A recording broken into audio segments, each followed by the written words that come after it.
শোকের চাদরে ঢাকা পড়েছে মধ্যপ্রাচ্যের ধনী দেশ কাতার।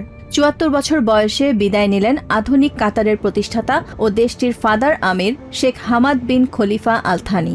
রবিবার সকালে তার প্রয়াণের ঘোষণা দেন দেশটির রাজকীয় প্রশাসন আমিরি দেওয়ান। প্রিয় নেতাকে হারিয়ে স্তব্ধ কাতারের সাধারণ নাগরিক থেকে শুরু করে প্রবাসী বাসিন্দারাও। আমাদের নেতা ফাদার আমির শেখ হামাদ ছিলেন আধুনিক কাতারের রূপকার। তার শাসনামলে সব ক্ষেত্রে কাতারের অভূতপূর্ব উন্নয়ন হয়েছে। শেখ হামাদকে হারিয়ে দেশের প্রতিটি নাগরিক আজ শোকে নিমজ্জিত। ১৯৯৫ সালে এক রক্তপাতহীন অভ্যুত্থানের মাধ্যমে ক্ষমতা গ্রহণ করেন শেখ হামাদ। তার দূরদর্শী নেতৃত্বেই কাতার পায় নতুন এক দিগন্ত।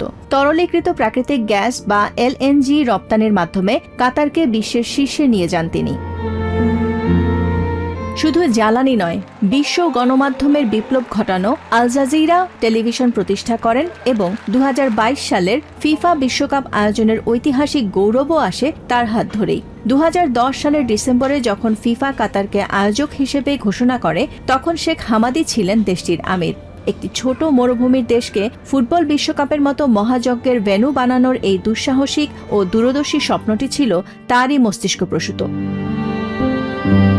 শেখ হামাদ ২.৫ মিলিয়ন জনসংখ্যা আর মাত্র ১১,০০০ বর্গ কিলোমিটারের ছোট দেশটিকে পরিণত করেন বৈশ্বিক বিনিয়োগ ও কূটনীতির অন্যতম কেন্দ্রবিন্দুতে।